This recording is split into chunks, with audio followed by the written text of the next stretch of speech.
എല്ലാവർക്കും നമസ്കാരം. ഇന്നത്തെ നമ്മുടെ സത്സംഗം ആരംഭിക്കുകയാണ്. എല്ലാ ദിവസത്തെയും പോലെ തന്നെ ഈ ഒരു കർമ്മത്തെ ആ സർവേശ്വരൻ്റെ പാദങ്ങളിൽ സമർപ്പിച്ചുകൊണ്ട് നമുക്ക് ആരംഭിക്കാം.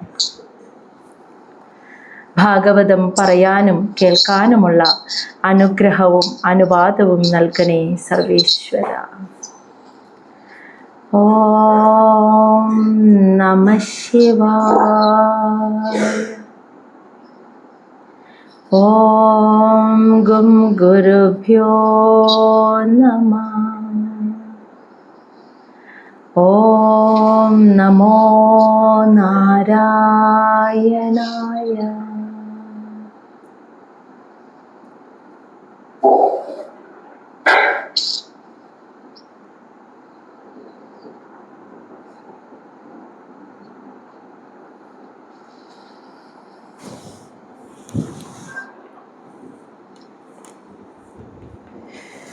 ശ്രീമദ് ഭാഗവതം ചതുർത്ഥ സ്കന്ധം അധ്യായം 1 22 വരെയുള്ള ശ്ലോകങ്ങൾ നമ്മൾ കഴിഞ്ഞ ദിവസം കണ്ടു. ഇനി അതിനുശേഷം അപ്പം നമ്മൾ കണ്ടുകൊണ്ടിരിക്കുന്നത് സ്വയംഭുവ മനുവിൻ്റെ പുത്രിമാരൊക്കെ ആ വംശാവലി, അവരുടെ പുത്രിമാരുടെ വംശാവലിയെക്കുറിച്ചാണ് നമ്മൾ കണ്ടുകൊണ്ടിരിക്കുന്നത്. അപ്പോൾ സ്വയംഭുവ മനുവിന് 2 പുത്രന്മാർ, ആ പുത്രന്മാരുടെ അവരുടെ വംശപരമ്പരയുമായിട്ട് മക്കളായിട്ടും ഈ ലോകത്ത് ത്രിലോകങ്ങളും നിറഞ്ഞുകൊണ്ടിരിക്കുന്നു. അതോടൊപ്പം തന്നെ 3 പുത്രിമാർ, അതിൽ ദേവഹൂതിയുടെ 9 പെൺമക്കളും പിന്നെ ഒരു മകൻ്റെ കാര്യവും നമ്മൾ കപിലവാസുദേവൻ കാര്യവും നമ്മൾ അറിഞ്ഞു. പിന്നെ അതിൽ ആകൂതി കഴിഞ്ഞ് അതുപോലെ പ്രസൂതി ദക്ഷനാണ് വിവാഹം കഴിക്കുന്നത്. ദക്ഷ പ്രജാപതി അവരുടെ മക്കളാലും നിറഞ്ഞു. അപ്പോൾ ഇതിനിടയിൽ വിതുരര്, മൈത്രേയ മഹർഷി വിതുരരോട് ഇങ്ങനെ പറഞ്ഞു കൊടുക്കുമ്പോൾ ഇതിൽ ദേവഹൂതിയുടെയും കർദമ പ്രജാപതിക്കും 9 പെൺമക്കൾ ഉണ്ടായിരുന്നതിന് ആ 9 പെൺമക്കളെ ബ്രഹ്മാവ് സൃഷ്ടിച്ച ആ മരീചി മുതലായ മഹർഷിമാർക്ക് വിവാഹം കഴിച്ചു കൊടുത്തു എന്ന് പറഞ്ഞല്ലോ. അതിനെക്കുറിച്ച് ഒന്നും കൂടി വിശദമായി പറഞ്ഞു കൊടുത്തുകൊണ്ടിരിക്കുകയാണ്. അപ്പം അതിൽ അത്രി മഹർഷിയുടെ കാര്യം പറഞ്ഞു. അത്രി മഹർഷിയും അദ്ദേഹത്തിൻ്റെ പത്നി അനസൂയ, അപ്പം അവർക്ക് 3 ആൺമക്കളാണ് ഉണ്ടായത്. അത് ബ്രഹ്മാവ്, വിഷ്ണു, മഹേശ്വരൻ, ഇവരുടെ 3 പേരുടെയും വംശാവതാരമായി ദത്താത്രേയ മഹർഷി, ദുർവാസാവ് മഹർഷി, ചന്ദ്രദേവൻ, ഇങ്ങനെ 3 മക്കളാണ് ഉണ്ടായത് എന്ന് പറഞ്ഞു.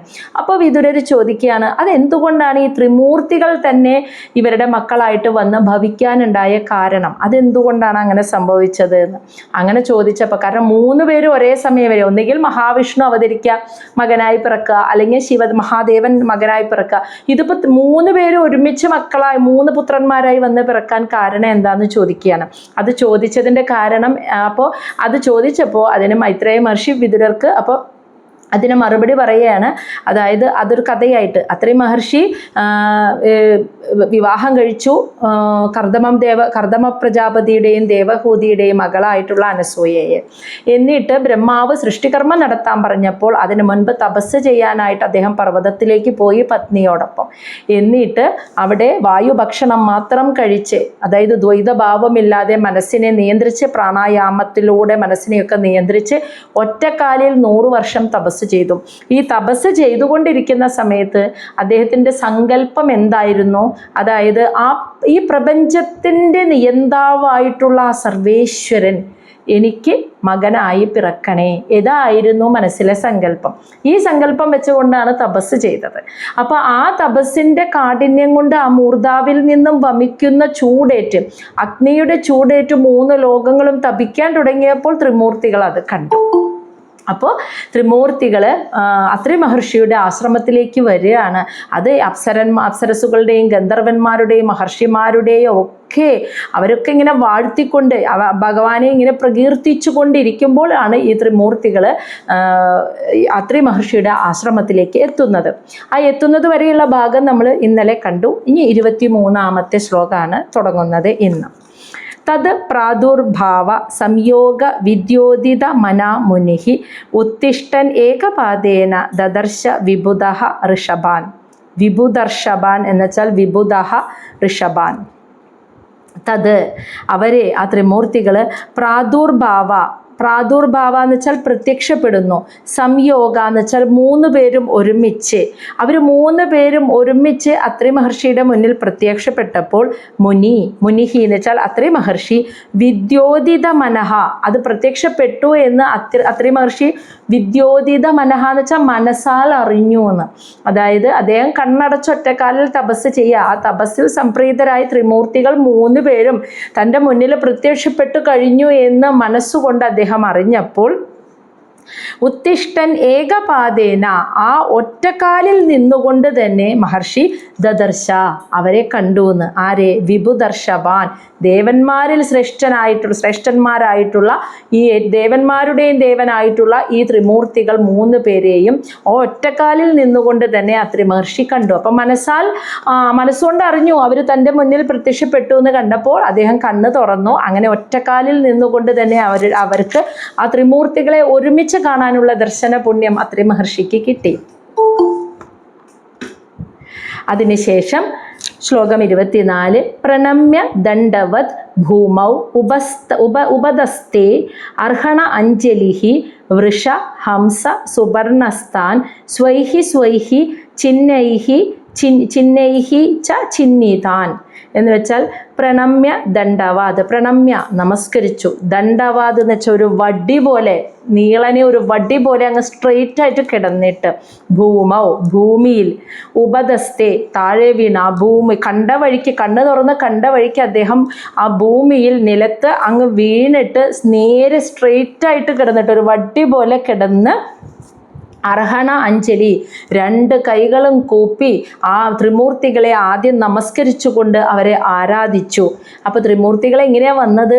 വൃഷ എന്ന് വെച്ചാൽ കാളയുടെ പുറത്ത്, കാളയുടെ വാഹനമായിട്ട് മഹാദേവൻ, ഹംസം വാഹനമായിട്ട് ബ്രഹ്മദേവൻ, സുപർണ എന്ന് വെച്ചാൽ ഗരുഡൻ വാഹനമായിട്ട് മഹാവിഷ്ണുവും, സ്ഥാൻ. അപ്പോൾ അതാത് വാഹനത്തിലിരുന്നു കൊണ്ടാണ് അവർ വന്നത് എന്ന്.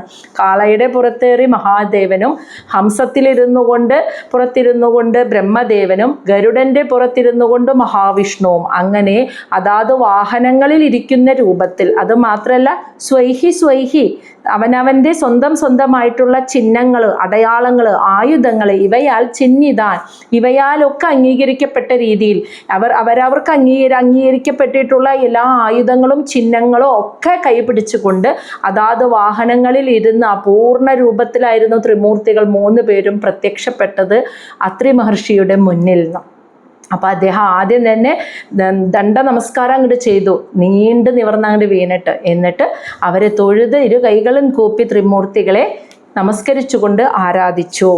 ഇനി ശ്ലോകം 25, കൃപ അവലോകേന ഹസദ്വദനേന ഉപലംബിതാൻ തദ് രോജിഷ പ്രതിഹതേ നിമീല്യ മുനിഹി അക്ഷിണി. അതായത് കൃപ അവലോകേന, കാരുണ്യത്തോടു കൂടിയിട്ടുള്ള കടാക്ഷം, നോട്ടം, ഹസദ്വദനേന പുഞ്ചിരിക്കുന്ന മുഖം, ഉപലംബിതാൻ വളരെയധികം സംതൃപ്തിയോടുകൂടി പുഞ്ചിരിക്കുന്ന മുഖം. അതായത് ഈ ത്രിമൂർത്തികളെയാണ് പറയുന്നത് കേട്ടാ. അത്രി മഹർഷിയുടെ ആ തപസ്സിൽ സംപ്രീതരായ ത്രിമൂർത്തികൾ അത്രയധികം സന്തോഷവും സംതൃപ്തിയോടും കൂടി പുഞ്ചിരിക്കുന്ന മുഖത്തോടു കൂടി അത്രി മഹർഷിയെ എങ്ങനെയാണ് നോക്കുന്നത്? കാരുണ്യത്തോടു കൂടിയിട്ടുള്ള നോട്ടം. അങ്ങനെ നിൽക്കുന്ന ആ ത്രിമൂർത്തികളുടെ തതുരോജിഷ, അവരുടെ 3 പേരിൽ നിന്നും ജ്വലിക്കുന്ന ആ തേജസ്സിൻ്റെ പ്രകാശം കൊണ്ട് പ്രതിഹതേ മുനീന്ന്, അത്രി മഹർഷി പ്രതിഹതേ എന്ന് വെച്ചാൽ കണ്ണഞ്ചിക്കുന്ന പ്രകാശമായിരുന്നു, കണ്ണ് തുറക്കാൻ പറ്റണില്ല എന്ന്. ഇങ്ങനെ തൊറ്റ നോട്ടം നോക്കിയപ്പോഴേക്കും തന്നെ ആ 3 ശക്തികളുടെയും ഉള്ളിൽ നിന്നും വരുന്ന തേജോജ്വാല കൊണ്ട് കണ്ണ് തുറക്കാൻ കഴിയാതെ അക്ഷിണി, അദ്ദേഹം തൻ്റെ കണ്ണുകൾ നിമീല അടച്ചു എന്ന്. ആ ശക്തിക്ക് മുന്നിൽ പിടിച്ചു നിൽക്കാൻ പറ്റണില്ല. അപ്പോൾ അദ്ദേഹം കണ്ണുകൾ അങ്ങ് അടച്ചു. കണ്ണഞ്ചിക്കുന്ന ആ തേജോ പ്രകാശത്തിൽ, ആ തേജസ്സിന് മുന്നിൽ പിടിച്ചു നിൽക്കാൻ കഴിയാതെ അദ്ദേഹം അത്രി മഹർഷി അങ്ങനെ കണ്ണടച്ചു എന്ന്. മഹർഷിയുടെ തപസ്സിൽ സംപ്രീതരായ ത്രിമൂർത്തികൾ പുഞ്ചിരിക്കുന്ന മുഖത്തോടുകൂടി അത്യധിക സംതൃപ്തിയോടെ കാരുണ്യം കവിഞ്ഞൊഴുകുന്ന നോട്ടത്തോടുകൂടി തൻ്റെ മുന്നിൽ നിൽക്കുന്നത് മഹർഷി കണ്ടപ്പോൾ അവരുടെ ആ 3 പേരുടെയും ശക്തിയുടെ പ്രഭാവത്താൽ കണ്ണ് തുറക്കാൻ കഴിയാത്ത മഹർഷി ആ കണ്ണുകൾ 2 അടച്ചിട്ട് ചേതഹ തത്പ്രവണം തൻ്റെ മനസ്സിൽ തൻ്റെ മനസ്സിൽ തത്പ്രവണം അവരെ അങ്ങോട്ട് മനസ്സിൽ ഉള്ളിൽ അവരെ അങ്ങോട്ട് കണ്ടിട്ട് യുഞ്ചൻ അവരെ അതിൽ അങ്ങോട്ട് മനസ്സിൽ ഉറപ്പിച്ചു. ആ ത്രിമൂർത്തികളുടെ ആ 3 പേരുടെയും രൂപം കണ്ണടച്ചല്ലോ, തുറക്കാൻ പറ്റുന്നില്ലല്ലോ. അപ്പം കണ്ണടച്ചിട്ട് ആ രൂപം മനസ്സിൽ കണ്ട് മനസ്സിൽ ആ രൂപത്തെ ഉറപ്പിച്ചു. എന്നിട്ട് അസ്താവീത് സ്തുതിച്ചു. സംഹത അഞ്ജലി 2 കൈകൾ കൂപ്പി ത്രിമൂർത്തികളെ അദ്ദേഹം അത്രി മഹർഷി അങ്ങ് സ്തുതിച്ചു. അത് ശ്ലക്ഷ്ണയ വിനീതമായ, സൂക്തയ സൂക്താദികൾ കൊണ്ട്, വാച സൂക്തങ്ങളാകുന്ന വാക്കുകളാൽ, വിനീതമായ സൂക്തങ്ങളാകുന്ന സ്തുതികളാകുന്ന വാക്കുകളാൽ, സർവലോകഗരീയസ മുഴുവൻ ലോകത്തെ ജനങ്ങളാലും എല്ലാവരാലും ആരാധിക്കപ്പെടുന്ന ആ ത്രിമൂർത്തികളെ കൈകൾ കൂപ്പിക്കൊണ്ട് അത്രി മഹർഷി അങ്ങ് സ്തുതിച്ചു. അപ്പം കണ്ണ് തുറന്ന് കാണാൻ പറ്റാണ്ടായപ്പോൾ കണ്ണടച്ചു പിടിച്ച് ആ 3 പേരുടെയും രൂപം, എല്ലാ അടയാളങ്ങളും ചിഹ്നങ്ങളും അതാത് വാഹനങ്ങളിലും ഇരിക്കുന്ന ആ 3 ത്രിമൂർത്തികളുടെയും രൂപം മനസ്സിൽ അങ്ങോട്ട് കണ്ട് ആ രൂപത്തെ മനസ്സിൽ ഉറപ്പിച്ചിട്ട് ത്രിലോകങ്ങളാലും പൂജിക്കപ്പെടുന്ന ത്രിമൂർത്തികളെ 2 കൈകൾ കൂപ്പിക്കൊണ്ട് വിനീതമായ സ്തുതിവാക്യങ്ങളാൽ അങ്ങ് സ്തുതിച്ചു. ഇനി അത്രി മഹർഷിയുടെ ആ സ്തുതിയാണ് നമ്മളിനി കാണുന്നത്. അത്രി ഉവാച വിശ്വ ഉദ്ഭവ സ്ഥിതി ലയേഷു വിഭജ്യമാനൈഃ മായാഗുണൈഃ അനുയുഗം വിഗൃഹീത ദേഹഃ തേ ബ്രഹ്മ വിഷ്ണുഗിരിശഃ പ്രണതഃ അസ്മി അഹം വാ തേഭ്യഃ ക ഏവ ഭവതാം മ ഇഹ ഉപഹുതഃ. വിശ്വ ഉദ്ഭവ സ്ഥിതി ലയേഷു വിഭജ്യമാനൈഹി എന്ന് വെച്ചാൽ ഈ വിശ്വത്തിൻ്റെ, അത്രി മഹർഷി പറയാണ് കേട്ടോ, ഈ പ്രപഞ്ചത്തിൻ്റെ ഉദ്ഭവം സ്ഥിതി ലയം സൃഷ്ടി സ്ഥിതി സംഹാരങ്ങൾക്കായി വിഭജ്യമാനൈ എന്ന് വെച്ചാൽ അങ്ങനെ വ്യത്യസ്ത കർമ്മങ്ങൾ, വിഭജിക്കപ്പെട്ട കർമ്മങ്ങൾ ചെയ്യാനായി അനുയുഗം യുഗങ്ങൾ തോറും മായാഗുണൈഹി ത്രിഗുണങ്ങളാൽ മായയെ സ്വീകരിച്ച്, അതായത് സത്വരജ തമോ ഗുണങ്ങളെ സ്വീകരിച്ച് വിഗ്രഹീത ദേഹ വ്യത്യസ്ത ദേഹം സ്വീകരിച്ചു വന്ന തേ അങ്ങനെയുള്ള ബ്രഹ്മ വിഷ്ണു ഗിരിശ ബ്രഹ്മാവ് വിഷ്ണു മഹേശ്വരന്മാരായ ദേവന്മാരെ പ്രണതഃ അസ്മി അഹം വ നിങ്ങളെ ഞാനിതാ നമസ്കരിക്കുന്നു. ഇതാണ് ആദ്യം പറഞ്ഞത്. ഈ വിശ്വത്തിൻ്റെ സൃഷ്ടിസ്ഥിതി സംഹാരമായ 3 വ്യത്യസ്ത കർമ്മങ്ങളെ നിർവഹിക്കാൻ ഈ യുഗങ്ങൾ തോറും ഈ സത്വരജ തമോ ഗുണങ്ങളെ സ്വീകരിച്ച് വ്യത്യസ്ത രൂപങ്ങൾ എടുത്ത് അവതരിച്ചു വന്ന ബ്രഹ്മാവ് വിഷ്ണു മഹേശ്വരന്മാരായ ത്രിമൂർത്തികളെ, ദേവാദിദേവന്മാരെ നിങ്ങളെ ഞാനിതാ നമസ്കരിക്കുന്നു. ഇങ്ങനെ ആദ്യം സ്തുതിച്ചു. എന്നിട്ട് അത്രി മഹർഷി ചോദിച്ച ചോദ്യം ഇതാണ് കേട്ടോ. തേഭ്യ ക ഏവ ഭവതാം മാ ഇഹ ഉപഹുതഃ. തേഭ്യ എന്ന് വെച്ചാൽ നിങ്ങൾ, കഹ ഏവ ഭവതാം മാ ഇഹ ഉപഹൂത. ഇഹ എന്ന് വെച്ചാൽ ഇവിടെ, ഉപഹൂത എന്ന് വെച്ചാൽ വിളിച്ചത്. ഇവിടെ നിന്ന് ഞാൻ വിളിച്ചത്, മാ എന്ന് വെച്ചാൽ ഞാൻ ഇവിടെ നിന്ന് വിളിച്ചത്. ക ഏവ ഭവതാം തേഭ്യ എന്ന് വെച്ചാൽ നിങ്ങളിൽ, ക ഏവ ഭവതാം ആരെയാണ് എന്ന്. അതായത് അത്രി മഹർഷി പ്രാർത്ഥിച്ചത് എന്താ? ആ പ്രപഞ്ചത്തിൻ്റെ നിയന്താവായ പ്രപഞ്ചത്തിൻ്റെ സർവേശ്വരൻ എൻ്റെ പുത്രനായി ജനിക്കണം എന്നാണ്. അപ്പോൾ ഞാൻ നിങ്ങളിൽ ആരെയാ ഇവിടെ ഇരുന്ന് വിളിച്ചത് എന്നാണ് അത്രി മഹർഷി ചോദിക്കുന്നത്. ഞാൻ ഇവിടെ നിന്ന് ആഗ്രഹിച്ച് വിളിച്ചത് ഇഹ ഉപഹൂത, ഇവിടെ നിന്ന് തപസ് ചെയ്ത് ഞാൻ മനസ്സിൽ സങ്കല്പിച്ചു പ്രാർത്ഥിച്ചത് നിങ്ങളിൽ ആരെയാണ്. അപ്പോൾ 3 പേര് വന്നപ്പോൾ ഇതിൽ ആരെയാണ് ഞാൻ സങ്കല്പിച്ചത് എന്ന് അദ്ദേഹത്തിന് മനസ്സിലായില്ല എന്ന്.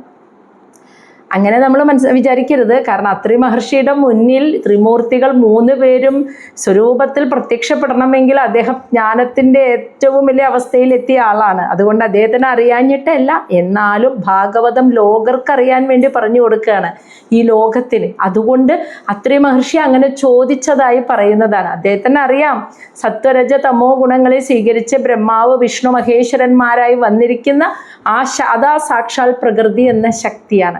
ആ ശക്തി 3 കർമ്മങ്ങളെ ചെയ്യാൻ 3 ഭാവങ്ങളെ സ്വീകരിക്കുന്നു. അത്രയാണ്. അതാണെന്ന് അദ്ദേഹത്തിന് അറിയാം. പക്ഷെ അത് ലോകരെ അറിയിക്കാനായിട്ട് അദ്ദേഹം ഇങ്ങനെ ഒരു ചോദ്യം ചോദിക്കുകയാണ്. ഇവിടെ നിന്ന് ഞാൻ പ്രാർത്ഥിച്ചത് നിങ്ങളിൽ ആരെയാണ്? അതെനിക്ക് മനസ്സിലാവുന്നില്ല. ഞാൻ പ്രാർത്ഥിച്ചത് ഈ പ്രപഞ്ചത്തിൻ്റെ നിയന്താവായിട്ടുള്ള ഒരേ ഒരു ഈശ്വരനെയാണ്. പക്ഷെ അവിടെ 3 പേര് വന്നു. അപ്പോൾ ഇതിൽ ആരെയാണ് ഞാൻ വിളിച്ചത് എന്ന് ചോദിക്കുകയാണ് കേട്ടോ. കഴിഞ്ഞിട്ടില്ല. അടുത്ത ശ്ലോകം 28. ഏകഃ മയാ ഇഹ ഭഗവാൻ വിവിധ പ്രധാനൈഃ ചിത്തീകൃതഃ പ്രജനനായ കഥം നു യൂയം അത്ര ആഗതഃ തനുഭൃതാം മനസഃ അഭിദൂരാ ബ്രൂത പ്രസീദത മഹാൻ ഇഹ വിസ്മയോ മേ. അപ്പോൾ എന്നിട്ട് പറയാണ് മയാ ഇഹ, ഞാൻ ഇവിടെ, ഏകഃ ഒരേ ഒരു ഭഗവാനെയാണ്, വിവിധ പ്രധാനൈഹി എന്ന് വെച്ചാൽ പലവിധ നാമജപത്തിലും പൂജാവിധികളാലും ആരാധിക്കപ്പെടുന്ന ഒരേ ഒരു ഭഗവാനെയാണ് ഞാൻ ഇവിടെ ഇരുന്ന് ചിത്തീകൃത, എൻ്റെ മനസ്സിൽ ചിത്തീകൃതം ധ്യാനിച്ചത്, എൻ്റെ മനസ്സിൽ വെച്ച് പ്രാർത്ഥിച്ചത്. അതും എന്തിന്? പ്രജനനായ കുഞ്ഞിനെ ലഭിക്കാനായിട്ട്. എനിക്കൊരു സന്താനോൽപാദനമായിരുന്നല്ലോ കർമ്മം, പ്രജകളെ സൃഷ്ടിക്കുക. അപ്പം മക്കളെ സൃഷ്ടിക്കുമ്പോൾ ഒരു കുഞ്ഞിനെ ലഭിക്കാൻ വേണ്ടിയിട്ട് ഞാൻ ഇവിടെ മനസ്സ് ഏകാഗ്രമാക്കി ധ്യാനിച്ചത് പലവിധ പൂജാതി കർമ്മങ്ങളാൽ ആരാധിക്കപ്പെടുന്ന ഒരേ ഒരു ഈശ്വരനെ, ഈ പ്രപഞ്ചത്തിൻ്റെ ഒക്കെ നിയന്താവായിട്ടുള്ള ഒരേ ഒരു ഈശ്വരനെ, എനിക്കൊരു സന്താനത്തെ ലഭിക്കാൻ വേണ്ടി ഞാൻ ഇവിടെ ഇരുന്ന് പ്രാർത്ഥിച്ചു.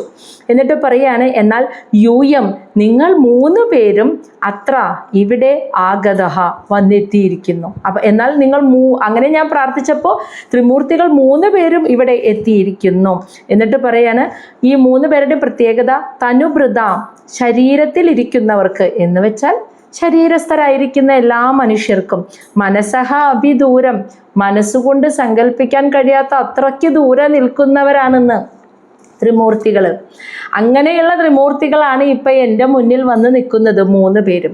അതായത് ശരീരത്തിലിരിക്കുന്ന സാധാരണ എല്ലാ മനുഷ്യർക്കും, അതായത് ശരീരത്തിലിരിക്കുന്ന മനുഷ്യർ മാത്രമല്ല മൃഗങ്ങളൊക്കെ പെടും, പക്ഷി മൃഗാദികളൊക്കെ, ഇവയ്ക്കെല്ലാം അവരുടെ മനസ്സുകൊണ്ട് സങ്കല്പിക്കാൻ കഴിയുന്നതിനേക്കാൾ അപ്പുറത്താണ് ത്രിമൂർത്തികളുടെ സ്ഥാനം. അതാണ് മനസ്സഹ അഭിദൂരം ദൂരഹ എന്ന് പറയുന്നത്. മനസ്സുകൊണ്ട് സങ്കല്പിക്കാൻ നമുക്ക് പറ്റുമോ ത്രിമൂർത്തികളെ? അങ്ങനെ നമുക്ക് സങ്കല്പിക്കാൻ കഴിയുന്നതിൻ്റെയും അകലെ നിൽക്കുന്ന, അത്രയ്ക്കും അപ്പുറത്തായിട്ടുള്ള ത്രിമൂർത്തികളായിട്ടുള്ള നിങ്ങൾ 3 പേരും എൻ്റെ മുന്നിൽ വന്നു നിൽക്കുന്നു. ഞാൻ പക്ഷേ ഈ പ്രപഞ്ചത്തിനെ സർവേശ്വരനായിട്ടുള്ള, നിയന്ത്രിക്കുന്ന ഈശ്വരനായിട്ടുള്ള ഒരേ ഒരു ഭഗവാനെയാണ് ഒരു സന്താനത്തെ ലഭിക്കുന്നതിന് വേണ്ടിയിട്ട് ഇവിടെ മനസ്സിൽ കണ്ടുകൊണ്ട് ധ്യാനിച്ചത്. പക്ഷേ എൻ്റെ മുന്നിൽ ഒരു മനുഷ്യന് സങ്കല്പിക്കാൻ കഴിയുന്നതിന് അപ്പുറത്ത് ശക്തിയായ ത്രിമൂർത്തികൾ 3 പേരും വന്നു നിൽക്കുന്നു. എന്നിട്ട് പറയാണ്, ഭൂത പ്രസീദത, എന്നോട് ഭൂത എന്ന് വെച്ചാൽ ദയവായി ഇതിൻ്റെ കാരണം എനിക്ക് വിശദീകരിച്ച് തന്നാലും, പ്രസീദത എന്ന് വെച്ചാൽ അതിനായിട്ട് കാരുണ്യമുണ്ടാകണമേ. എന്നിട്ട് പറയാണ്, മേ ഞാൻ, വിസ്മയോ വളരെ അത്ഭുതപ്പെട്ടിരിക്കുകയാണ്, മഹാനിഹ ഇവിടെ നിങ്ങൾ 3 പേരെയും ഒരുമിച്ച് കണ്ടപ്പോൾ അത്യധികം അത്ഭുതത്തിലാണ് ഞാൻ. അപ്പം നിങ്ങൾ 3 പേരും ഒരുമിച്ച് വരാനുള്ള കാരണം എന്താണെന്ന് എനിക്ക് വിശദീകരിച്ച് തരാൻ കാരുണ്യമുണ്ടാകണേ. ഇതാണ് അദ്ദേഹം പറഞ്ഞത്. അപ്പം ആദ്യം തന്നെ സ്തുതിച്ചു, എന്നിട്ട് നമസ്കരിച്ചു ത്രിമൂർത്തികളെ. അതിനുശേഷം ത്രിമൂർത്തികളോട് അത്രി മഹർഷി പറയാണ്, ഞാനൊരു പുത്രനെ ലഭിക്കാൻ, സന്താനത്തെ ലഭിക്കാൻ വേണ്ടിയിട്ട് മനസ്സിൽ ഒരേ ഒരു ഈശ്വരനെ ഏകാഗ്രമാക്കി ധ്യാനിച്ചു, ഈ പ്രപഞ്ചത്തിൻ്റെ സർവേശ്വരനെ. പക്ഷേ എൻ്റെ പ്രാർത്ഥന കേട്ട് ഒരു സാധാരണ മനുഷ്യനെ സങ്കല്പിക്കാൻ കഴിയുന്നതിൻ്റെ അപ്പുറത്തുള്ള അതീതനായിട്ടുള്ള ശക്തിയായിട്ടുള്ള ത്രിമൂർത്തികൾ നിങ്ങൾ 3 പേരും ഇവിടെ വന്നെത്തിയിരിക്കുന്നു. ഇത് അത്ഭുതം തന്നെയാണ്. അതുകൊണ്ട് തന്നെ ചോദിക്കുക, നിങ്ങൾ 3 പേരും വരാനുള്ള കാരണം എന്താണെന്ന് ദയവായി എനിക്ക് വിശദീകരിച്ച് തന്നാലും. അപ്പോൾ ശ്ലോകം 29 മൈത്രേയ ഉവാച. അപ്പോൾ അതിന് മറുപടിയായിട്ട് മൈത്രേയ മഹർഷി വിദുരർക്ക് അത് പറഞ്ഞു കൊടുക്കുകയാണ്. ഇതി തസ്യ വചഃ ശ്രുത്വാ ത്രയഃ തേ, ത്രയസ്തേ എന്ന് വെച്ചാൽ ത്രയഃ തേ വിഭുദർഷഭഃ പ്രത്യാഹുഃ ശ്ലക്ഷ്ണയാ വാചാ പ്രഹസ്യ തം ഋഷിം പ്രഭോ. അതായത് ഇപ്രകാരമുള്ള തസ്യ വാച, അത്രി മഹർഷിയുടെ വാക്കുകളെ ശ്രുത്വ കേട്ടിട്ട്, തേ ത്രയാ തേ 3 പേര്, അവർ 3 പേരും, ത്രിമൂർത്തികൾ 3 പേരും, വിഭുദർഷഭ ദേവന്മാരിൽ ശ്രേഷ്ഠന്മാരായ ദേവന്മാരായ ത്രിമൂർത്തികൾ 3 പേരും, പ്രത്യാഹു മറുപടി പറഞ്ഞു, ശ്ലക്ഷ്ണയാ വാച മധുരതരമായ വാക്കുകളോടെ, പ്രഹസ്യ പുഞ്ചിരിച്ചുകൊണ്ട്, തം ഋഷിയും ആ ഋഷിയോട്, അത്രി മഹർഷിയോട്, പ്രഭോ എന്ന് വെച്ചാൽ അല്ലയോ വിദുരരെ. അപ്പം മൈത്രേയ മഹർഷി വിദുരരെ വിളിക്കുകയാണ്, അല്ലയോ വിദുരരെ. അത്രി മഹർഷി പറഞ്ഞ വാക്കുകൾ കേട്ടിട്ട് അത്യധികം സന്തോഷത്തോടെ പുഞ്ചിരിച്ച മുഖത്തോടു കൂടി ത്രിമൂർത്തികൾ 3 പേരും അത്രി മഹർഷിക്കുള്ള മറുപടി കൊടുക്കുകയാണ്, എന്തുകൊണ്ടാണ് 3 പേരും വരാനുള്ള കാരണമെന്ന്. ശ്ലോകം 30 ദേവ ഊജു. അപ്പോൾ ദേവന്മാർ മറുപടി പറയുന്നു. യഥാ കൃതഃ തേ സങ്കൽപ്പ ഭാവ്യം തേനയേവ ന അന്യത സത്സങ്കൽപ്പസ്യ തേ ബ്രഹ്മൻ യത് വൈ ധ്യായതി തേ വയം. യഥാ എപ്രകാരമാണോ, ദേവന്മാർ പറയാനുണ്ട്, ത്രിമൂർത്തികൾ പറയാണ്, എപ്രകാരമാണോ തേ കൃതഃ അങ്ങ് ചെയ്തത്, സങ്കൽപ്പഃ എപ്രകാരമുള്ള സങ്കല്പമാണോ അങ്ങ് മനസ്സിൽ ചെയ്തത്, തേന ഏവ അത് തന്നെ ഭവ്യം സംഭവിക്കണം, ന അന്യത മറ്റൊന്നുമല്ല സംഭവിക്കേണ്ടതെന്ന്. ആ തപസ് ചെയ്യുമ്പോൾ അങ്ങയുടെ മനസ്സിൽ എപ്രകാരമുള്ള ഏത് സങ്കല്പമാണോ ഉണ്ടായിരുന്നത് ആ സങ്കല്പം തന്നെ ഇവിടെ സംഭവിക്കണം, അത് തന്നെയാണ് അങ്ങേക്ക് ലഭിക്കേണ്ടത്, വേറൊന്നുമല്ല എന്ന്. എന്നിട്ട് അതിൻ്റെ കാരണം പറയാണ്. കാരണം തേ സത്സങ്കൽപ്പസ്യ, തേ എന്ന് വെച്ചാൽ അങ്ങ് അത്യധികം ശ്രേഷ്ഠനായ ഒരു മഹർഷിയാണ്. സത്സങ്കല്പം അങ്ങയുടെ ഉള്ളിലുള്ളത് സത്തായിട്ടുള്ള നേരായിട്ടുള്ള ഒരു സങ്കല്പമാണ്. ആ പ്രകൃതി ശക്തി തന്നെ എൻ്റെ പുത്രനായി എനിക്ക് മകനായി പിറക്കണേ എന്നുള്ളത് സത്സങ്കല്പമാണ്. അതുകൊണ്ട് ആ സങ്കല്പം തന്നെ ഇവിടെ സംഭവിക്കണം, വന്നു ഭവിക്കണം, അതല്ലാതെ മറ്റൊന്നുമല്ല. ബ്രഹ്മൻ എന്ന് വിളിക്കുന്നത് ഇവിടെ അത്രയും ത്രിമൂർത്തികൾ അത്രി മഹർഷിയെ വിളിക്കുകയാണ്, അല്ലയോ ബ്രഹ്മർഷിയെ. എന്നിട്ട് പറയാണ് യത് വൈ ധ്യായതി, എന്താണോ അങ്ങ് ധ്യാനിച്ചത്, തേ വയം ആ അങ്ങ് ധ്യാനിച്ച ഏത് ദേവനെ മകനായി കിട്ടാനാണോ അങ്ങ് ധ്യാനിച്ചത് അത് തന്നെയാണ് തേ വയം, ഞങ്ങൾ 3 പേരും അതാണ് എന്ന്. അപ്പോൾ നമ്മളിത് ഇന്നലെ പറഞ്ഞു കഴിഞ്ഞൊരു കാര്യമായിരുന്നു അല്ലേ. അതായത് എന്താണോ അങ്ങ് മനസ്സിൽ സങ്കല്പിച്ച് ധ്യാനിച്ചത് അത് തന്നെയാണ് ഇവിടെ സംഭവിക്കേണ്ടത്, മറ്റൊന്നുമല്ല. കാരണം അങ്ങയുടെ ഉള്ളിലെ സങ്കല്പം സത്സങ്കല്പമായിരുന്നു, നേരായ സങ്കല്പമായിരുന്നു. അതുകൊണ്ട് തന്നെ ഏത് ഭഗവാനെ പുത്രനായി കിട്ടാനാണോ എന്താണോ അങ്ങ് മനസ്സിൽ സങ്കല്പിച്ച് ധ്യാനിച്ചത് അങ്ങ് സങ്കല്പിച്ച ആ ദൈവം തന്നെയാണ് ഞങ്ങൾ 3 പേരും. സൃഷ്ടി എന്ന കർമ്മവും സ്ഥിതി എന്ന കർമ്മവും സംഹാരം എന്ന കർമ്മവും നിർവഹിക്കാൻ 3 പേരുകളിൽ 3 ശരീര രൂപത്തിൽ നിൽക്കുന്നു എന്ന് മാത്രമേ ഉള്ളൂ. ഞങ്ങൾ 3 പേരും ഒന്നാണ്. അപ്പോൾ ഈ പ്രപഞ്ചത്തിനെ സൃഷ്ടിക്കുക, നിലനിർത്തി പരിപാലിക്കുക, സംഹരിക്കുക, ഈ 3 കർമ്മങ്ങൾക്കുമായി ആ പ്രകൃതി ശക്തി 3 ഭാവങ്ങളോടെ സ്വീകരിച്ച 3 ശരീര രൂപം. അപ്പോൾ മായയെ സ്വീകരിച്ചാലാണല്ലോ ശരീരം എടുക്കാൻ പറ്റുള്ളൂ. അപ്പോൾ മായയിലെ സത്വഗുണം, രജോ ഗുണം, തമോ ഗുണം 3 ഗുണങ്ങളെയും സ്വീകരിച്ചെടുത്ത ശരീരരൂപം എന്ന് പറയുമ്പോൾ മറ്റു ഗുണങ്ങളില്ല എന്നല്ല.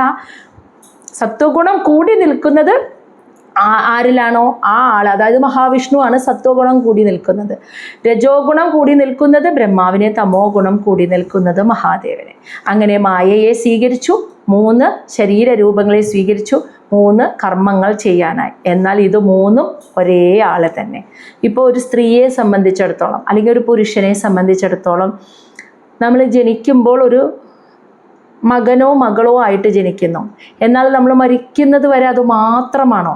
കുറച്ച് നാൾ കഴിയുമ്പോൾ ഭാര്യയാവും, സ്ത്രീയാണെങ്കിൽ, പുരുഷനാണെങ്കിൽ ഭർത്താവാവും. കുറച്ച് കഴിയുമ്പോൾ അച്ഛനാവും, അമ്മയാവും. അതും കഴിഞ്ഞ് കുറച്ച് കഴിയുമ്പോഴോ മുത്തശ്ശനാവും, മുത്തശ്ശിയാവും എന്ന് കരുതി ഈ സ്ഥാനങ്ങളും വിളിപ്പേരുകളും മാറുന്നതിനനുസരിച്ച് എന്നാൽ നമ്മുടെ രൂപവും മാറുന്നുണ്ട് അല്ലേ. നമ്മൾ ചെറിയൊരു കുട്ടിയായിരിക്കുമ്പോൾ രൂപമല്ല, മരിക്കാറാവുമ്പോൾ യൗവനം, കൗമാരം, വാർദ്ധക്യത്തിലെത്തുമ്പോൾ രൂപങ്ങളൊക്കെ മാറി മാറി വരുന്നുണ്ട്. ശരീരത്തിലൊക്കെ വ്യതിയാനം സംഭവിക്കുന്നു. നമ്മുടെ സ്ഥാനങ്ങൾ മാറുന്നു, വിളിക്കൽ മാറുന്നു, വിളിപ്പേരുകൾ മാറുന്നു, സ്ഥാനങ്ങൾ മാറുന്നു, ഡ്യൂട്ടികൾ മാറുന്നു. ആൾ മാറുന്നുണ്ടോ?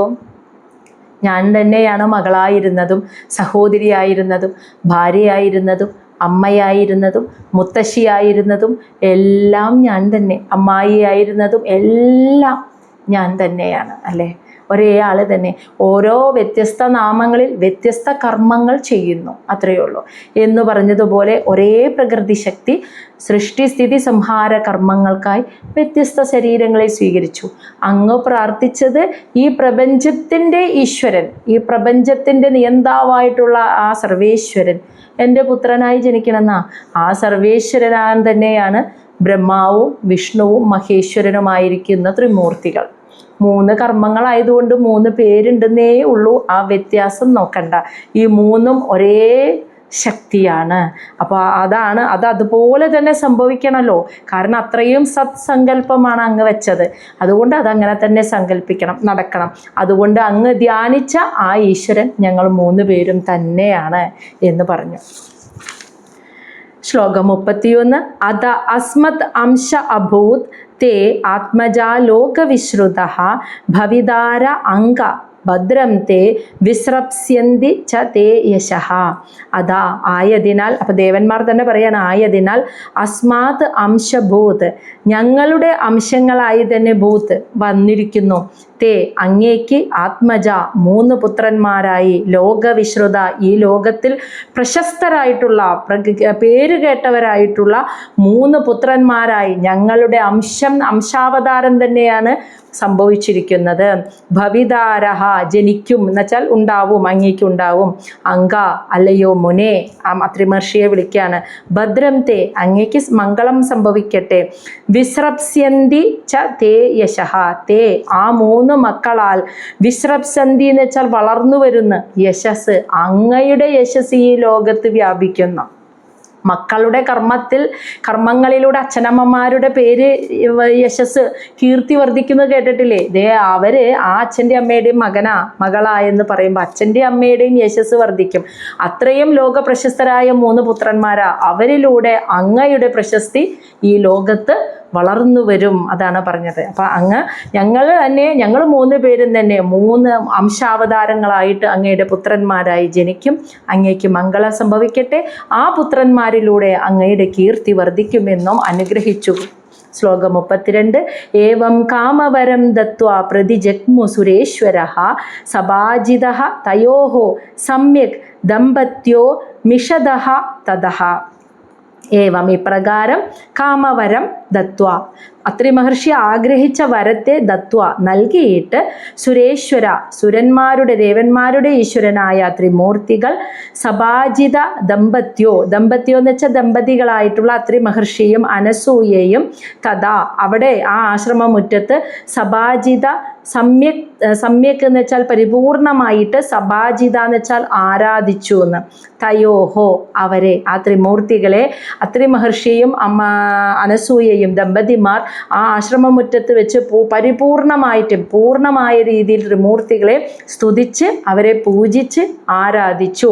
അങ്ങനെ അവർ നോക്കി നിൽക്കെ, മിഷദഹ എന്ന് വെച്ചാൽ അവർ നോക്കി നിൽക്കെ, ത്രിമൂർത്തികൾ പ്രതിജഗ്മു ആ കർമ്മം കഴിഞ്ഞ് അവർ പോയി എന്ന്. അപ്പോൾ പ്രത്യക്ഷപ്പെട്ടു. അത്രി മഹർഷി ചോദ്യത്തിന് മറുപടിയും കൊടുത്തു. അപ്പോൾ ഇവർ 2 പേരും കൂടി ത്രിമൂർത്തികളെ വേണ്ട വിധത്തിൽ പൂജിച്ചു. അതെല്ലാം കഴിഞ്ഞ് അവർ നോക്കി നിൽക്കെ ത്രിമൂർത്തികൾ 3 പേരും ആ വരം കൊടുത്തിട്ട് തിരിച്ചുപോയി. അങ്ങനെ ശ്ലോകം 33. ഇനി പുത്രന്മാർ ജനിക്കുന്നു. സോമഃ അഭൂത് ബ്രഹ്മണ അംശേന ദത്തോ വിഷ്ണോഃ തു യോഗവിത് ദുർവാസ ശങ്കരസ്യ അംശോഃ നിബോധ അംഗിരസഃ പ്രജാ. അതിനുശേഷം സോമ ചന്ദ്രദേവൻ അഭൂത് ജനിച്ചു. ബ്രഹ്മണഃ അംശേന ബ്രഹ്മദേവന്റെ അംശമായിട്ട് ചന്ദ്രദേവൻ മകനായി പിറന്നു. ദത്തഃ ദത്താത്രേയ മഹർഷി വിഷ്ണോഹോ മഹാവിഷ്ണുവിൻ്റെ അംശമായിട്ട് യോഗവിത്ത് വളരെ ശക്തിയുള്ള യോഗിയായിട്ട് ദത്താത്രേയ മഹർഷിയുടെ രൂപത്തിൽ മഹാവിഷ്ണുവിൻ്റെ അംശാവതാരമായി പിറന്നു. ഇനി ദുർവാസാവു മഹർഷി ശങ്കരസ്യ അംശ മഹാദേവന്റെ അംശമായി ദുർവാസാവു മഹർഷിയും. അങ്ങനെ 3 പുത്രന്മാർ അവർക്ക് ജനിച്ചു. ഇനി അത് കഴിഞ്ഞു. അപ്പോൾ അത്രി മഹർഷിയുടെയും അത്രി മഹർഷിയുടെയും അനസൂയയുടെയും കഥ പറഞ്ഞു കൊടുത്തതിന് ശേഷം വീണ്ടും പറയാണ് നിബോധ അംഗിരസഃ പ്രജ. ഇനി ഞാൻ അംഗിരസ് മഹർഷിയുടെ പ്രജ പുത്രന്മാരെ കുറിച്ച് നിബോധ പറയാൻ പോവുകയാണ്, അങ്ങ് കേട്ടുകൊള്ളൂ എന്ന്. മനസ്സിലായില്ലേ? അപ്പോൾ മൈത്രേയ മഹർഷി പറയാണ്, ഇനി അംഗിരസ് മഹർഷിയുടെ വംശപരമ്പര മക്കളാരൊക്കെയാണെന്ന് ഞാൻ പറയാൻ പോവാണ്, അത് കേട്ടുകൊള്ളൂ. ശ്ലോകം 34. ശ്രദ്ധ തു അംഗിരസഃ പത്നി ചതസ്രഃ അസൂദകന്യകഃ സിനീവാലി കുഹുഹു രാഗ ചതുർത്ഥി അനുമതിഹി തഥാ. അപ്പോൾ ശ്രദ്ധ എന്ന ഭാര്യ തു അംഗിരസഃ പത്നി അംഗിരസ് മഹർഷിയുടെ പത്നിയായ ശ്രദ്ധയ്ക്ക് ചതസ്രഹ 4 അസൂത എന്ന് വെച്ചാൽ ജന്മം നൽകി. കന്യക 4 പുത്രിമാർക്ക് ജന്മം നൽകിയെന്ന്. അംഗിരസ് മഹർഷി ഭാര്യ ശ്രദ്ധ അവർക്ക് 4 പുത്രിമാരുണ്ടായി. അവരുടെ പേരാണ് സിനീവാലി, കുഹു, രാഗ, പിന്നെ അത് 3 പേര്. പിന്നെ ചതുർത്ഥി എന്ന് വെച്ചാൽ നാലാമതായിട്ട് തഥാ, അതുപോലെ ചതുർത്ഥി നാലാമതായി അനുമതി. അങ്ങനെ 4 പുത്രിമാരുണ്ടായി അങ്കിരസ് മഹർഷിക്ക്, ഭാര്യ ശ്രദ്ധയിൽ. ഇനി ശ്ലോകം 36. തത് പുത്രൗ അപരൗ ആസ്താം ഖ്യാതൗ സ്വാരോചിഷേ അന്തരേ ഉദത്യഃ ഭഗവാൻ സാക്ഷാത് ബ്രഹ്മിഷ്ട എന്നുവെച്ചാൽ ബ്രഹ്മവിഷ്ട ച ബൃഹസ്പതി. ഇനി തത് അദ്ദേഹം, ആ അങ്കിരസ് മഹർഷിക്ക് പുത്രവും, അപ്പോൾ 4 പുത്രിമാരുടെ പേരാണ് നേരത്തെ പറഞ്ഞത്. ഇനി പുത്രന്മാരായി അപരവും 2 പേരുണ്ടായി എന്ന്. വേറെ 2 പേര് അങ്കിരസ് മഹർഷിക്ക് പുത്രന്മാരായിട്ടും ഉണ്ടായി. അസ്താം എന്ന് വെച്ചാൽ ഉണ്ടായി. ഖ്യാതോ വളരെ പ്രശസ്തരായിരുന്നു അവർ 2 പേരെന്ന്. സ്വാരോജിഷേ അന്തരേ, സ്വാരോജിഷ മന്വന്തരത്തിൽ അവർ വളരെ പ്രശസ്തരായ 2 പേരായിരുന്നു എന്ന്. ഇനി അവരുടെ പേരാണ് ഉദത്യഃ ഭഗവാൻ ഉദത്യനും, പിന്നെ സാക്ഷാത് ബ്രഹ്മിഷ്ട, സാക്ഷാൽ പരിപൂർണ ബ്രഹ്മജ്ഞാനിയായിട്ടുള്ള ബൃഹസ്പതിയുമായിരുന്നു ആ 2 പുത്രന്മാർ. അപ്പോൾ അങ്കിരസ് മഹർഷിക്ക് ശ്രദ്ധയിൽ 4 പെൺകുട്ടികൾ ഉണ്ടായി. അതുകൂടാതെ 2 പുത്രന്മാരും ഉണ്ടായി. അവർ സ്വാരോജിഷ മന്വന്തരത്തിൽ, അതായത് അത് നമുക്കറിയാം, 2ാമത്തെ മന്വന്തരമായ സ്വാരോജിഷ മന്വന്തരത്തിൽ അവർ വളരെ പ്രശസ്തരായ 2 മഹർഷിമാരായിരുന്നു. ഒന്ന് ബൃഹസ്പതി, അത്രയും ബ്രഹ്മനിഷ്ഠനായിട്ടുള്ള ബൃഹസ്പതിയും, അതുപോലെ ഭഗവാൻ ഉദത്യനുമായിരുന്നു ആ 2 പുത്രന്മാർ. നമ്മൾ ആ വംശാവലിയാണ് കണ്ടുകൊണ്ടിരിക്കുന്നത് കേട്ടോ. അപ്പോൾ പേരുകൾ മാത്രം നമ്മൾ ഇവിടെ ശ്രദ്ധിക്കേണ്ട കാര്യമുള്ളൂ. ശ്ലോകം 36. പുലസ്ത്യഃ അജനയത് പത്ന്യാം അഗസ്ത്യം ച ഹവിർഭുവി സഹ അന്യജന്മനി ദഹ്രാഗ്നി വിശ്രവഃ ച മഹാതപഃ, വിശ്രവശ്ച മഹാതപഃ. പുലസ്ത്യ, ഇനി അടുത്തത് പുലസ്ത്യ മഹർഷി അജനയത് ജനിപ്പിച്ചു, പത്ന്യാം സ്വന്തം ഭാര്യയുടെ പേര് ഹവിർഭുവി. അപ്പം ഇവരൊക്കെ ആരാണെന്നറിയാലോ, കർദമ പ്രജാപതിയുടെയും ദേവഹൂതിയുടെയും 9 പെൺമക്കളുടെ കുടുംബചരിതമാണ് ഈ പറയുന്നത്. അപ്പം അതിൽ ഹവിർഭുവി എന്ന മകളെ പുലസ്ത്യ മഹർഷിയാണ് വിവാഹം കഴിച്ചത്. തൻ്റെ പത്നിയിൽ അദ്ദേഹത്തിന് ഒരു മകനുണ്ടായി. അത് ആരാണെന്നാ പറയണേ? അഗസ്ത്യ മഹർഷിയാണ് പുത്രനായിട്ട് ജനിച്ചത് എന്ന്. അതിനുശേഷം അദ്ദേഹം അഗസ്ത്യ മഹർഷി അന്യജന്മനി, അടുത്ത ജന്മത്തിൽ ദഹറാഗ്നി, ഈ ശരീരത്തിൽ കഴിക്കുന്ന ഭക്ഷണത്തെ ദഹിപ്പിക്കുന്ന ദഹനാഗ്നി, ഒരു ജഠരാഗ്നി നമ്മുടെയൊക്കെ ഉദരത്തിലുണ്ടെന്ന് കേട്ടിട്ടില്ലേ? കഴിക്കുന്ന ഭക്ഷണത്തിനെ ദഹിപ്പിക്കുന്ന ജഠരാഗ്നിയാകുന്ന ശക്തിയാണത് നമ്മുടെ ഉദരത്തിൽ. അതില്ലെങ്കിൽ ദഹനം ശരിയാവില്ല. അപ്പോൾ എല്ലാത്തിനെയും ദഹിപ്പിച്ച് ആ കർമ്മത്തെ നിർവഹിച്ച് അതിനെ മലമൂത്രങ്ങളായി പുറത്തേക്ക് തള്ളണമെങ്കിൽ ഈ കഴിക്കുന്ന ഭക്ഷണം നമ്മളാരും മെഷീൻ വെച്ചിട്ടില്ലല്ലോ ഉള്ളിൽ ദഹിപ്പിക്കാൻ. ആ കർമ്മത്തെ അവിടെ ചെയ്യിപ്പിക്കുന്ന ഒരു ശക്തിയുണ്ട്. അതാണ് ദഹനാഗ്നി എന്ന് പറയുന്നത്, ജഠരാഗ്നി. അപ്പോൾ ഈ അത്രി മഹർഷി പിന്നത്തെ ജന്മത്തിൽ ഈ ദഹനാഗ്നിയായിട്ടാണ് ജനിച്ചത് എന്ന്. അതായത് എല്ലാവരുടെയും ഉദരത്തിൽ ഈ ഭക്ഷണത്തിനെ ദഹിപ്പിക്കുന്ന ദഹനാഗ്നിയായിട്ട് ആ ശക്തിയുടെ രൂപത്തിലാണ് പിന്നീട് അത്രി മഹർഷി മാറിയത് എന്ന്. അതിനുശേഷം വിശ്രവഹാച മഹാതപസ്സിയായിരുന്ന വിശ്രവസ് എന്നൊരു പുത്രനും കൂടി ഈ പുലസ്ത്യ മഹർഷിക്ക് ജനിച്ചു എന്നാണ് പറയുന്നത്. അപ്പം 2 പുലസ്ത്യ മഹർഷിയുടെ പത്നി ഹവിർഭുവി, അതിൽ ഒരു പുത്രനുണ്ടായത് അഗസ്ത്യ മഹർഷിയാണ്. അഗസ്ത്യ മഹർഷി പിന്നീട് നമ്മുടെ തന്നെ എല്ലാവരുടെയും ശരീരത്തിലെ ജഠരാഗ്നി എന്ന ശക്തിയായിട്ടാണ് മാറിയത്. ഇനി പുലസ്ത്യ മഹർഷിക്ക് മറ്റൊരു പുത്രൻ കൂടിയുണ്ട്. അവൻ്റെ പേര് വിശ്രവസ് എന്നാണ്. ഇനി ആ വിശ്രവസിൻ്റെ കാര്യമാണ് പറയുന്നത് 37. തസ്യ യക്ഷപതിർ ദേവഃ കുബേരഃ തു ഇടവിടഃ സുത രാവണഃ കുംഭകർണഃ ച തഥാ അന്യസ്യാം വിഭീഷണഃ. തസ്യ, അപ്പം ഈ പുലസ്ത്യ മഹർഷിയുടെ മറ്റൊരു പുത്രനായ വിശ്രവസ് ഉണ്ടല്ലോ, അതാണ് തസ്യ. ആ വിശ്രവസിന് കുബേരൻ എന്ന പേരിൽ യക്ഷപതി, യക്ഷന്മാരുടെ രാജാവും ദേവനുമായിട്ടുള്ള കുബേരൻ തന്നെ ഇടവിട, അതായത് ഈ വിശ്രവസിൻ്റെ ഭാര്യയുടെ പേരാണ് ഇടവിടയിൽ ഒരു പുത്രൻ ജനിച്ചത് യക്ഷന്മാരുടെ പതിയും ദേവനുമായിട്ടുള്ള കുബേരനാണ്. മനസ്സിലായി? അതാണ് ഇടവിട എന്ന പത്നിയിൽ ഒരു പുത്രൻ ജനിച്ചു. അങ്ങനെയാണ് കുബേരൻ ജനിച്ചത്. അതിനുശേഷം ഈ വിശ്രവസിന് തന്നെ കൈകസി എന്ന രാക്ഷസിയിൽ പിറന്ന മക്കളാണ് രാവണൻ, കുംഭകർണൻ, തഥാ അന്യസ്യാം, അതുപോലെ വിഭീഷണൻ, ഈ 3 പുത്രന്മാരും. മനസ്സിലായ? അപ്പോൾ ഈ വിശ്രവസിനെ, പുലസ്ത്യ മഹർഷിയുടെ മകനായിട്ടുള്ള വിശ്രവസിനെ ആദ്യം കുബേരനാണ് പുത്രനായി ജനിച്ചത്, ഇടവിട എന്ന പത്നിയിൽ. അതിനുശേഷം കൈകസി എന്ന അസുര സ്ത്രീയിൽ പിറന്ന മക്കളാണ് രാവണനും കുംഭകർണനും വിഭീഷണനും. ഇനി ശ്ലോകം 38. പുലഹസ്യ ഗതി ഭാര്യ ത്രീൻ അസൂത സതീ സൂതാൻ കർമ്മശ്രേഷ്ഠം വരീയംസം സഹിഷ്ണും ച മഹാമതേ. അവരുടെ ആ വംശാവലിയാണ് കേട്ടോ ഇവിടെ പറയുന്നത്. പുലഹസ്യ, പുലഹമുനി. അടുത്തത് പുലഹമുനി. 9 മഹർഷിമാരെയും കൊണ്ടാണ് ബ്രഹ്മാവ് അന്ന് കർദമ പ്രജാപതിയുടെ ആശ്രമത്തിന്റെ മുന്നിലെത്തിയത്. എന്നിട്ട് 9 പുത്രിമാരെയും വിവാഹം കഴിച്ചു കൊടുക്കാൻ പറഞ്ഞു. അതേപോലെ തന്നെ കർദമ മഹർഷി ചെയ്തില്ലേ? അതാണ് ഈ പറയുന്നത്.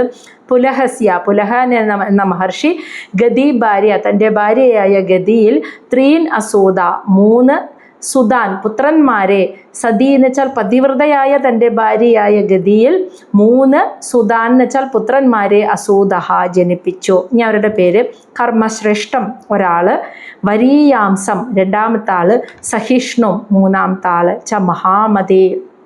അതായത് മൈത്രേയ മഹർഷി വിദുരരെ വിളിച്ചതാണ്. അല്ലയോ വിദുരരെ, മഹാമതേ.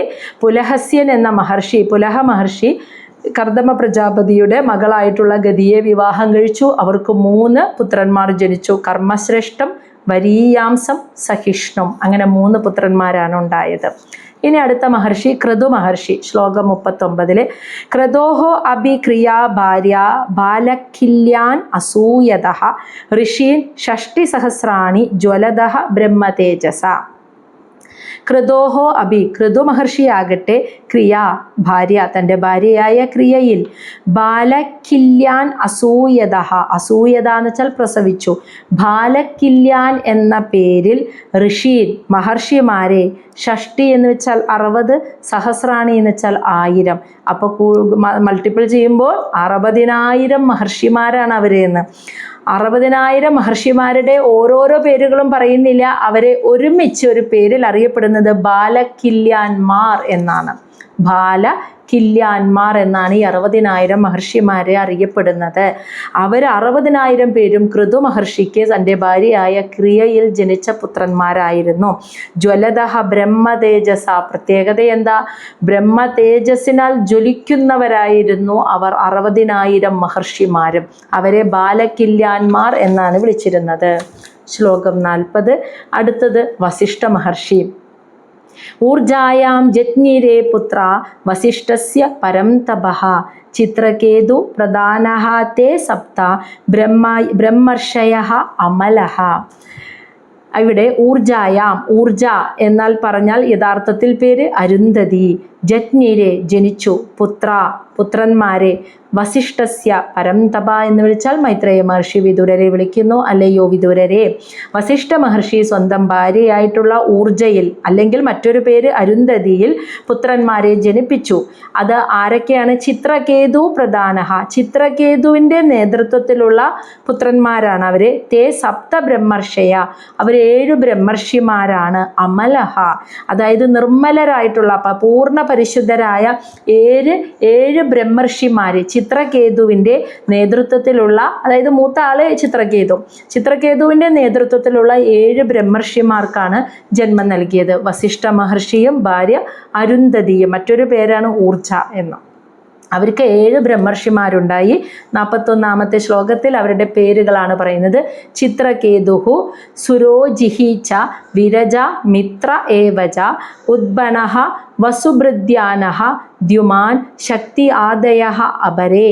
അതായത് ചിത്രകേതു 7 ബ്രഹ്മർഷിമാരല്ലേ? ചിത്രകേതു, സുരോജി, വിരജ, മിത്ര, ഏവച. ഇനി ഇത് കൂടാതെ ഉദ്ബണ, വസുഭൃദ്യാനഃ, ദ്യുമാൻ. ഇങ്ങനെയാണ് ഈ 7 പേര്.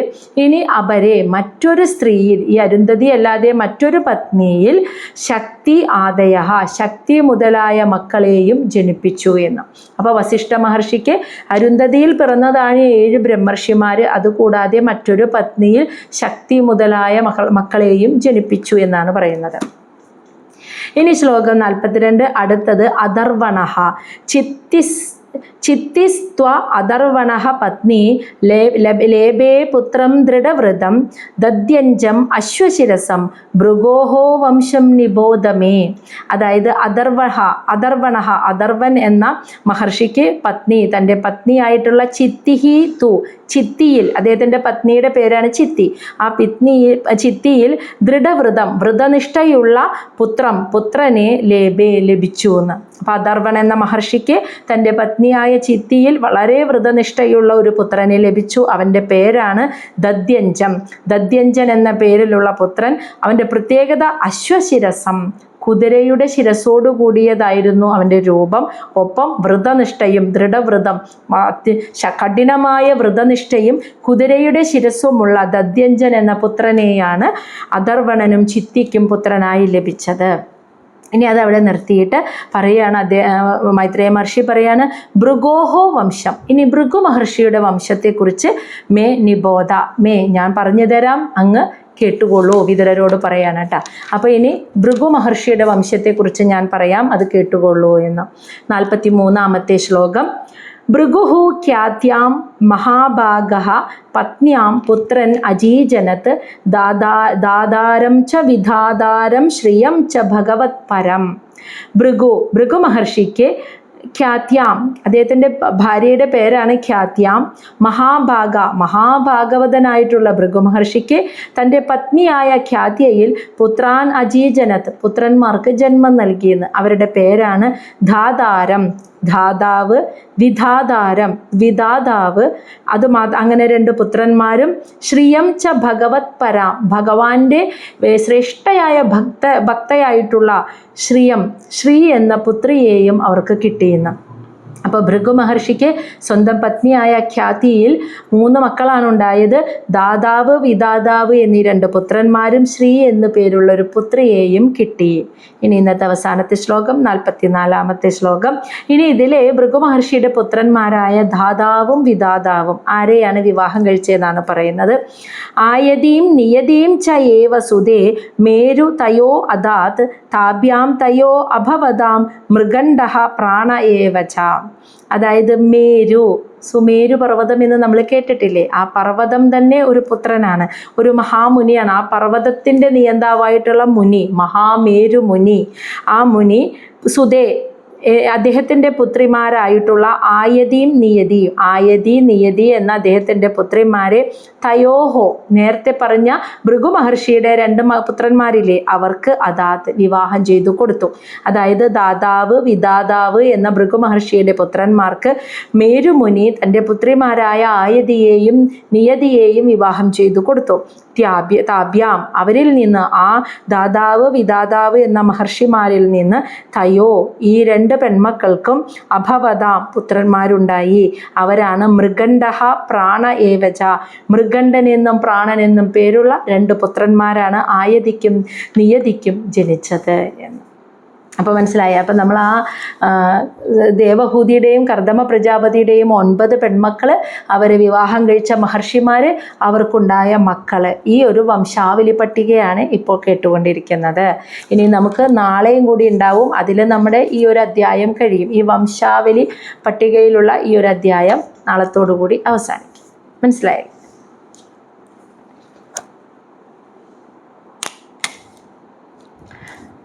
ഇന്നത്തെ ക്ലാസ്സിൽ സംശയമൊന്നും ഉണ്ടാവില്ല അല്ലെങ്കിലും